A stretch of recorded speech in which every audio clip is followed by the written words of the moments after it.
Eu intitulei esta minha a participação como glosas em torno de um tema de um seminário que é talvez um modo expediente de facilitar a minha intervenção. E em primeiro lugar eu queria sublinhar a importância, isso já foi há bocadinho referido pelo Paulo Fontes, a importância e a oportunidade destas jornadas de reflexão, destas jornadas de estudo, deste colóquio. E aqui entra a minha primeira glosa, para dizer que eu não aprecio que em Portugal se use o termo workshop para designar este tipo de sessões. Nós temos vocabulos em português para dizer o que se está a passar aqui e, sobretudo, a língua só é viva, só se mantém viva, se for uma língua de conhecimento. E o português tem todas as condições para ser uma língua de conhecimento. Mas se de cada vez que é necessário cunhar um termo novo no campo do conhecimento, nós precisarmos de recorrer a termos que não são da língua portuguesa, eu receio que daqui a 15, 20, 30, 40 anos a língua portuguesa deixe de ser uma língua de conhecimento. Isso preocupa. De modo que sublinhar, em primeiro lugar, a oportunidade destas jornadas de reflexão, deste colóquio, enfim,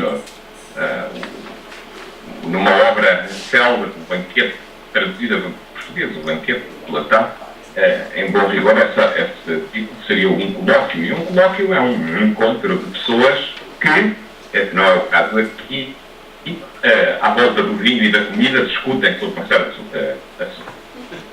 Bom, a segunda glosa é para notar algumas presenças e algumas ausências.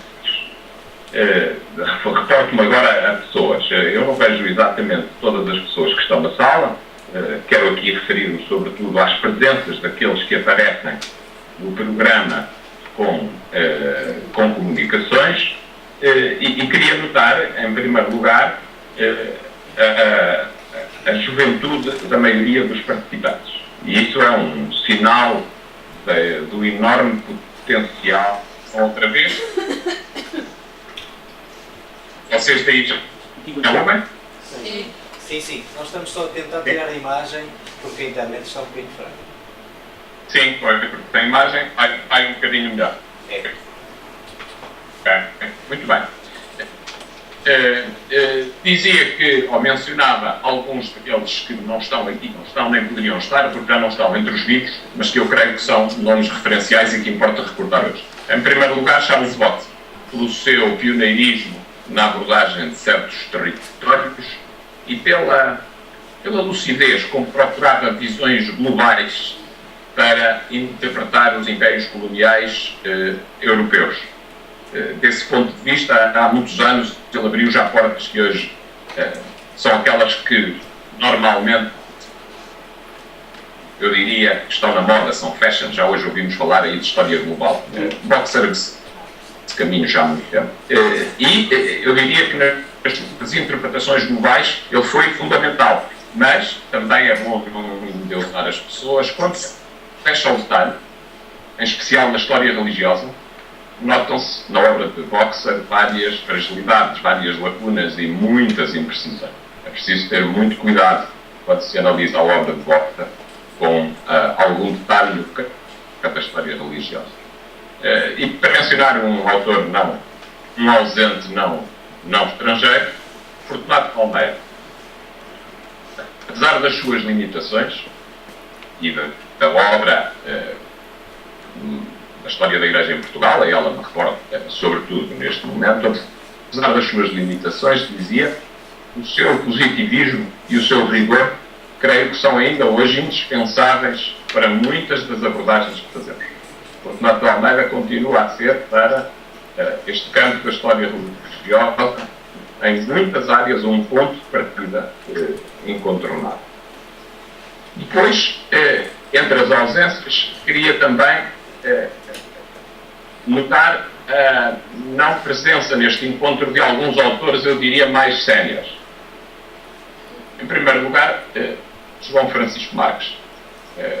A sua seu trabalho, o seu labor neste campo, e em particular a coordenação que no final dos anos 90 fez desse volume da história religiosa moderna, tornam-no um nome bem indispensável neste campo de estudos.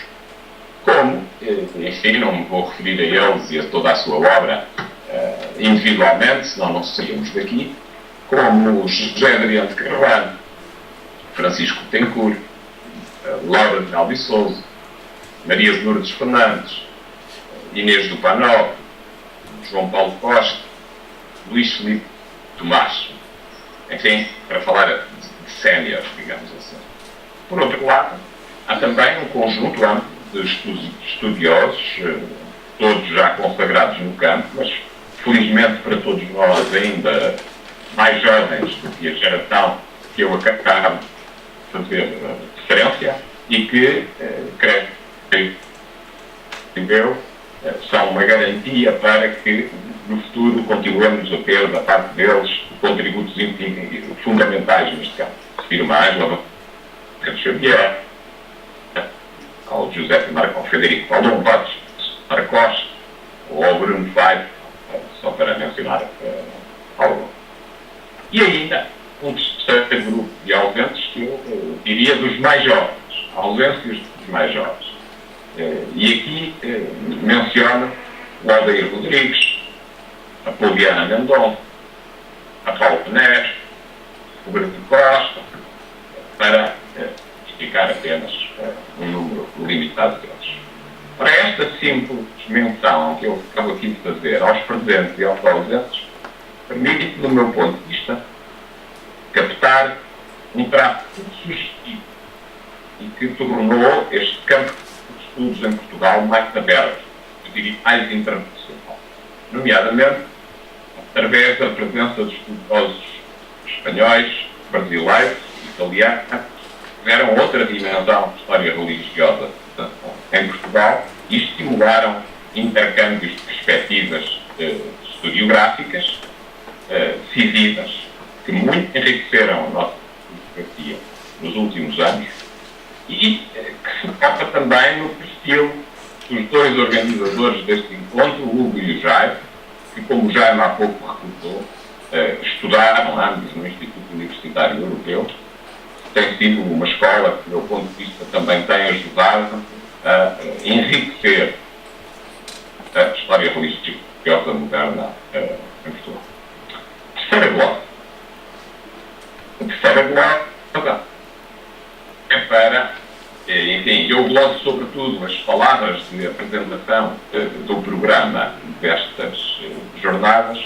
A terceira glosa é para confirmar que, do meu ponto de vista, não é possível entender-se na sua dimensão total e profunda o Portugal moderno, tanto na sua dimensão mais continental como naquela mais imperial, mais ultramarina, das conquistas, como ao tempo se dizia, sem se abordar a história religiosa e a história da Igreja. Daí também, mais uma vez, a extrema importância e atualidade deste encontro. E não é possível por vários motivos, porque a própria estruturação da sociedade do Antigo Regime tinha inspiração numa suposta ordem divina e a teologia inspirada, como sabemos. E, portanto, toda a sociedade é marcada por esta presença religiosa, por causa do peso demográfico do clérigo e da expressão quantitativa dos fiéis no mundo português. A grande maioria da população era católica, pelo menos no sentido em que recebia os sacramentos da Igreja e em que conhecia, às vezes muito rudimentarmente, é certo, os princípios da mensagem cristã e algumas orações e mandamentos da Igreja. Pelo enorme impacto que as instâncias eclesiásticas, desde cabide, bispo, paróquias, religiosas, ordens militares, etc., tinham na renda, na distribuição e no usufruto da propriedade da riqueza nacional. Pela fundamentação ideológica que justificava o próprio império como recentemente também foi traçado para o caso do século XVI, essa obra notável de José Marcocci, intitulada A Consciência do Império, e ainda pelo impacto que a religião e a Igreja tinham na paisagem boliviana, calcorreando hoje ainda quer o território português, quer os vários locais do seu antigo Império Ultramarino, desde Timor ao Brasil. Nós ainda nos apercebemos com facilidade como igrejas, mosteiros, ermidas, cruzes marcavam a topografia e a paisagem das cidades e dos campos. E por isso eu digo que não é possível entender este Portugal entre os séculos XVI e os séculos XVIII, início do XIX, que é aquilo que convoca hoje, sem olhar para a história religiosa, sem olhar para a história da Igreja. E menos é possível, penso eu, entender o Império Ultramarino português, que não tem apenas a dimensão atlântica, pelo programa, é mais amplo do que isso, sem olhar para essa dimensão da história religiosa eclesiástica. E eu creio que ela tem sido cuidada, reconheça-se, renovada e pujante historiografia sobre os impérios ibéricos. Tem havido, de facto, grande impulso do estudo, quer pela historiografia portuguesa, espanhola, quer a brasileira, dos impérios ibéricos, mas eu entendo que não se tem dado a devida atenção à importância que o religioso e as instituições eclesiásticas tinham ou tiveram nesta configuração do Império português e do Império espanhol também. A influência do cristianismo no Império e o modo como o marcou são, de facto, dimensões, a meu ver, incontornáveis para quem queira proceder a uma análise holística do que foram esses impérios ibéricos. Não que isso sirva, ou que possa servir, para exaltar as conquistas da fé, ou para exaltar os grandes feitos dos lusitanos, para parafrasear Camões, obviamente, não é esse o ponto. Mas porque esse é um assunto historiograficamente da maior relevância e sobre o qual importa refletir alguns de perspectivas que sejam atuais, diria eu.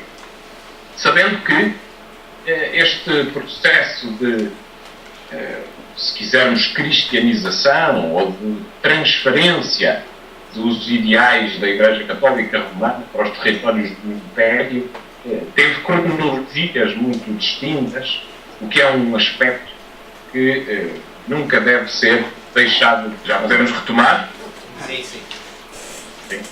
Ok, dizia eu então que numa primeira fase o método que os portugueses utilizaram para a expansão daquilo que eram os princípios do cristianismo e a presença da Igreja era praticamente o mesmo que vinha do tempo das cruzadas. Arrasavam-se mesquitas e edificavam-se sobre os seus escombros as igrejas. E foi este ainda o procedimento que aí até aos anos 30, 40 do século XVI se utilizou nos princípios da presença portuguesa no Oriente, em Goa, como Ângela Xavier muito bem explicou. Por outro lado, inicialmente, não se enviavam para os territórios das conquistas, como se dizia, especialistas na ensinação. Aprisionavam-se populações locais, tentavam-se cristianizar e batizar os chefes, os reis de certos territórios.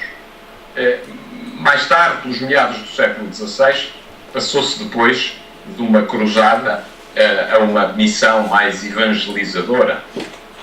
E no fundo, eu diria que esse é um bom problema que é necessário compreender quais foram, de facto, os processos de disseminação do cristianismo, que sabemos nós não foram idênticos desde 1415 até aos finais do século XVIII. Este é, do meu ponto de vista, um dos assuntos que necessitará de maior atenção, talvez no futuro, e eu ainda voltarei a esta questão das áreas que considero que merecem no meu olhar, nos próximos tempos, uma atenção maior. Quarta glosa. Foi a história religiosa e eclesiástica portuguesa profundamente renovada nos últimos 20 anos, que é uma questão que aparece e surge no próprio título destas jornadas? Sim, responderia inequivocamente, sem dúvida nenhuma. Houve uma profunda renovação neste campo. E gostava de mencionar alguns dos aspectos que creio que com particular evidência o demonstram. Em primeiro lugar, em comparação com aquilo que se foi fazendo, sobretudo até os anos 70, ela deixou de ser uma história apologética, uma história da Igreja, dos seus santos e dos seus homens ilustres, como é evidente, uma história institucional, centrada apenas na Igreja enquanto instituição, deixou de ser uma história apenas eclesiástica, no sentido de preocupada apenas com o clero. E deixou também de ser uma história anti-apologética, porque ela também existiu. Tivemos, por um lado, uma historiografia mais apologética e que, a partir de certa altura, conviveu com uma história anti-apologética, toldada por preconceitos ideológicos, bem evidente, por exemplo, do meu ponto de vista, boa parte da historiografia brasileira dos anos 70, 80, o que se topa logo, nem é preciso ler as obras, em alguns títulos muito significativos. Recordo aqui, por exemplo, o título da obra de Eduardo Werneyer, História da Igreja no Brasil, ensaio de interpretação a partir do povo. Já no caso da historiografia do fenómeno da cristianização no Império, ela foi, na maior parte das vezes, até esses anos 70, 80, eurocêntrica, eclesiástica, e também quase sempre dominada por perspectivas apologéticas. Neste caso da ação missionária, houve uma tendência muito grande para reduzir toda a leitura da presença do cristianismo nos territórios do Império às ações de evangelização e de missionação. Ora, a partir dos anos 70, 80, que para mim é que funcionam de facto como uma barreira, uma fronteira, um ponto de diferenciação, a historiografia religiosa portuguesa sobre este campo tornou-se mais neutra, tornou-se, eu diria, mais objetivamente histórica, se quiser. Tornou-se uma história mais religiosa do que uma história da Igreja, e nesse sentido passou a olhar muito mais para os leigos, para os crentes, e até para a próxima dimensão, e até para a própria dimensão da vivência religiosa dos eclesiásticos. Abriu-se a um entendimento dos diversos poderes que atuavam, que se chocavam, que aliavam neste mundo, um bocadinho na ideia que conceptualmente Bourdieu chama o campo dos poderes. Abriu-se a conceitos que desde os anos 90, sobretudo, inundaram as análises da história religiosa, como os de confessionalização e disciplinamento, categorias que todos hoje conhecemos e aplicamos. Fizeram-se importantes sínteses. Isso é também um contributo muito importante dos últimos anos. Recordo a história religiosa de Portugal, que já falei, em boa parte desencadeada a partir do Centro de Estudos de História Religiosa da Universidade Católica, que é uma instituição que tem tido um papel absolutamente pilar e nuclear neste processo.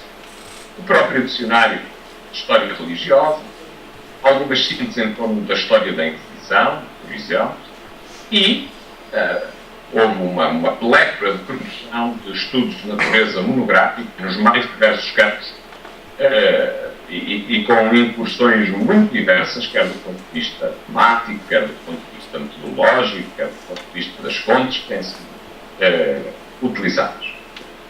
Por outro lado, foi também uma historiografia que deixou de estar muito centrada no próprio país, que numa primeira fase se abriu sobretudo às historiografias francesa e espanhola, dos anos 70, 80, até 90, e a partir daí, de 90, e mais recentemente, com o século, tem estado particularmente atenta a toda a produção historiográfica italiana, alemã e do mundo anglo-saxónico, nomeadamente americana e inglesa.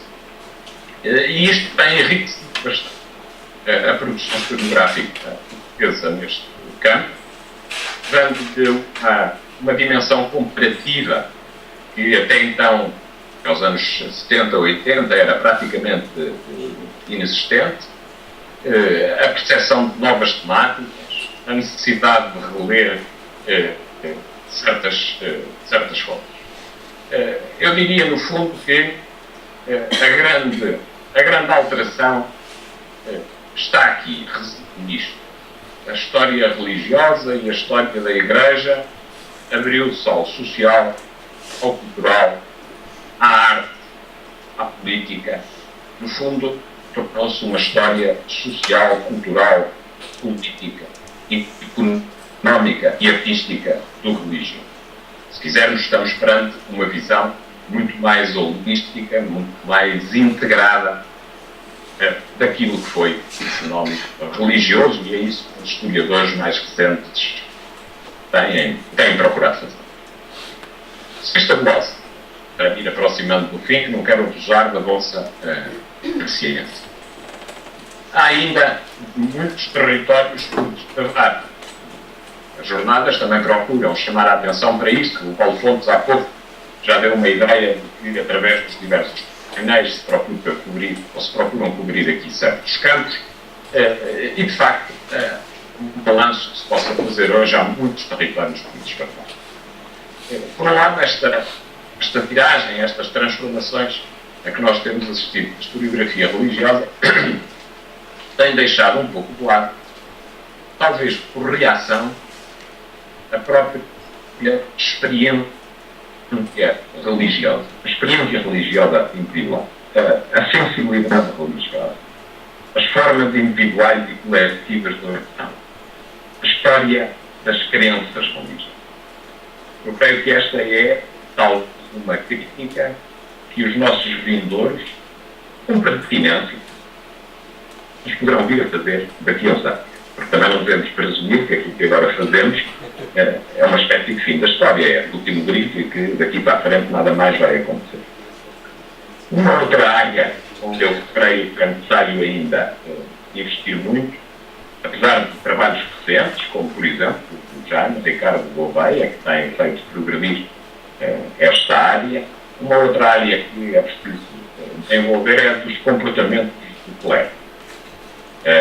Sabemos muito pouco sobre alguns dos seus comportamentos, sobre as suas crenças, mesmo do ponto de vista religioso, como é que foram afetados ou não por muitas dessas correntes que foram marcando o pensamento religioso ocidental, desde o evangelismo humanista ao luteranismo, mais tarde ao polinismo, ao jansenismo, ao livre pensamento, ao deísmo filosófico, etc. Portanto, este domínio de comportamentos concretos do governo na vida social e das suas crenças neste quadro geral, creio que merecerá mais atenção e se permitirmos a perceber melhor um grupo que é essencial para perceber a Igreja. Depois é preciso estar muito atento, e não é uma novidade, absoluta. Há alguns nossos estudiosadores que já têm chamado a atenção para isso de um modo muito decisivo, para o cariz não unidirecional da cristianização do século. Isto é, o processo A imitação não foi apenas um processo de cima para baixo, de imposição de qualquer coisa que estava na colónia, que estava na metrópole que se tentou impor na colónia, qualquer coisa que estava na elite e que se tentou impor àqueles que estavam em baixo. Foi muito mais do que isso. Foi um processo repleto de transferências, de contaminações, de inovações para as experiências religiosas dos dois lados, daqueles que tentavam difundir o cristianismo e daqueles que estavam a ser cristianizados. E isso é bem evidente, por exemplo, do ponto de vista daqueles que estavam a cristianizar, na emergência de cultos novos, como os novos mártires, os novos santos, que até se distinguiram e se tornaram importantes no cristianismo por causa da sua missão, sobretudo de evangelização. Uma terceira área é a da atenção que é dada às geografias diferenciadas e às cronologias diferenciadas de todos estes processos de cristianização. Enfim, isso hoje é sabido, até do ponto de vista da presença e da distribuição geográfica de algumas ordens religiosas por todo o Império. Entende-se hoje e conhece-se uma certa predominância, por exemplo, que os dominicanos tiveram durante muito tempo na região de Timor, ou que a partir dos anos 30, 40 do século XVII, os capuchos italianos tiveram nas regiões do Congo, Angola, ou que os franciscanos tiveram no Sri Lanka, por exemplo, os agostinhos na região da Pérsia, os jesuítas um pouco por todo lado, mas de um modo muito significativo, sobretudo no Extremo Oriente e depois no Brasil. Do meu ponto de vista, importará a saber melhor até que ponto estas geografias diferenciadas, que interpuseram também com cronologias diferenciadas de presença deste grupo nestes territórios, afetaram aquilo que veio de ser a presença cristã nessas regiões. Agora, vamos ver se agora conseguimos.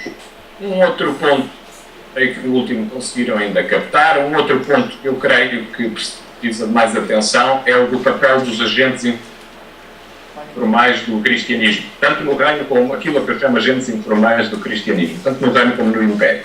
É uma dimensão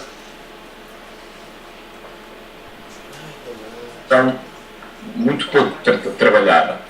Refiro-me à religião do lar, à religião da casa, da mãe ou das tias que ensinam os filhos, da senhora ou do senhor que ensinam o cristianismo aos seus escravos, da escrava e da serva ou da criada que instroem os meninos da casa, a religião da corte régia, como um centro que muitos tendiam a imitar, as conversas informais, que são muito importantes para a passagem de mensagens religiosas do adro, na taberna, durante os trabalhos agrícolas.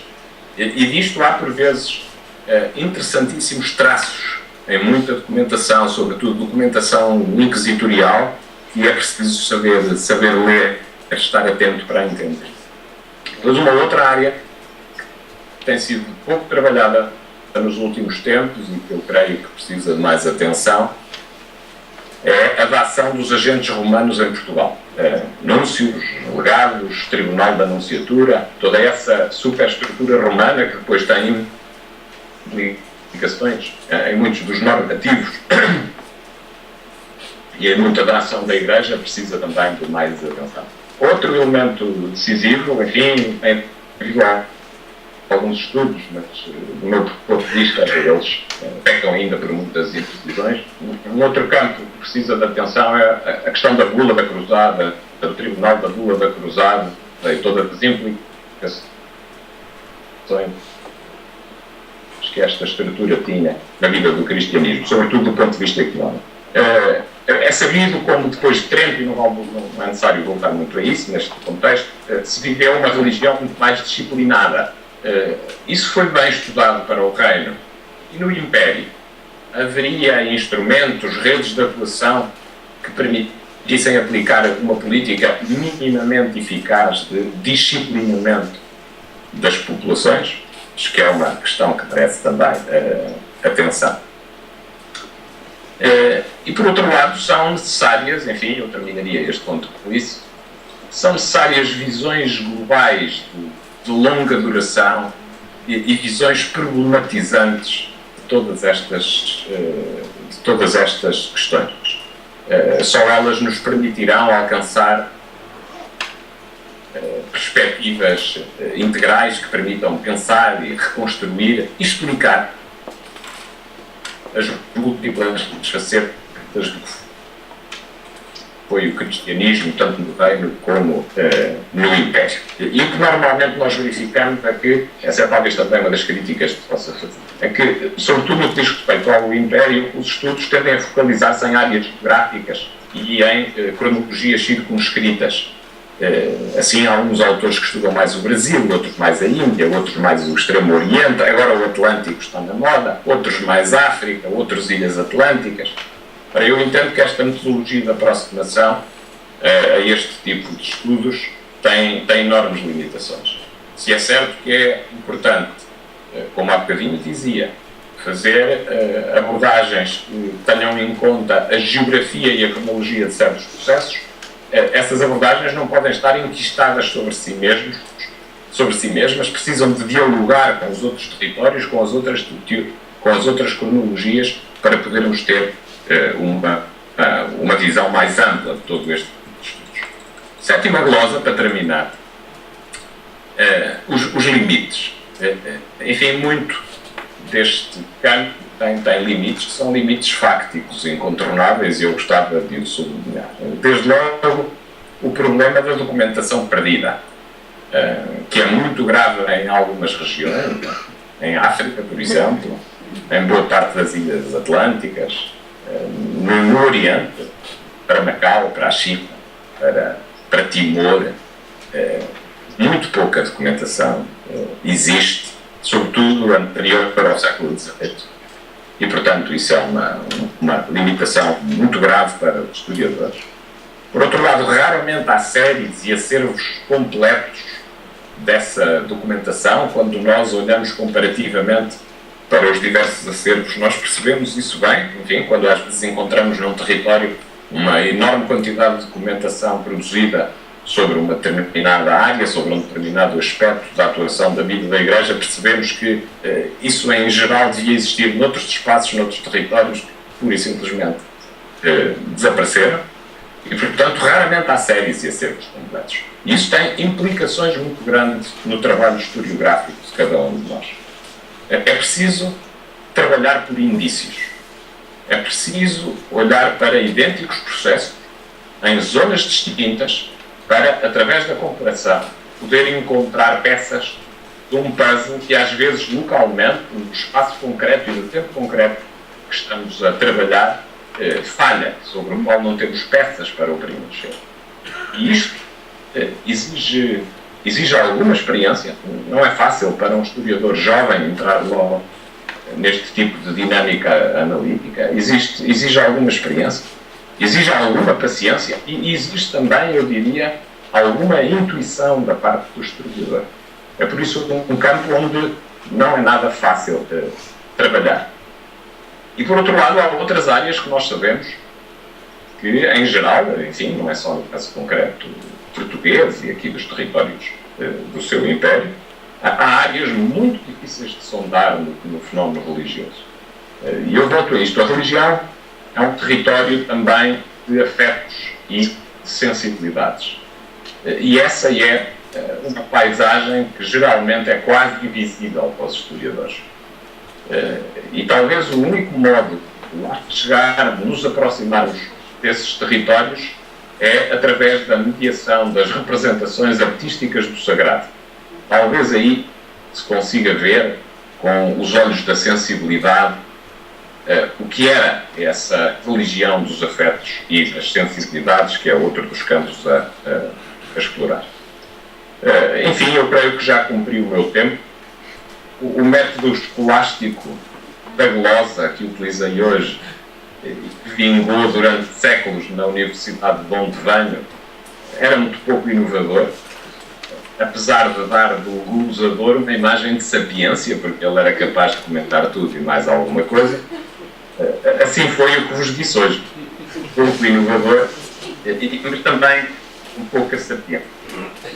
Peço por isso desculpa e acreditem que tenho muita pena de não poder participar nestas jornadas, não só presencialmente e não só nesta primeira intervenção durante os 2 dias que aí em que se vão desenrolar os trabalhos. Tenho muita pena de não estar aí de forma mais ativa e substantiva, mas deixo a promessa de que, quando deixar esta minha fase de eremitismo administrativo, voltarei para trabalhar precisamente neste campo. Obrigado pela vossa atenção.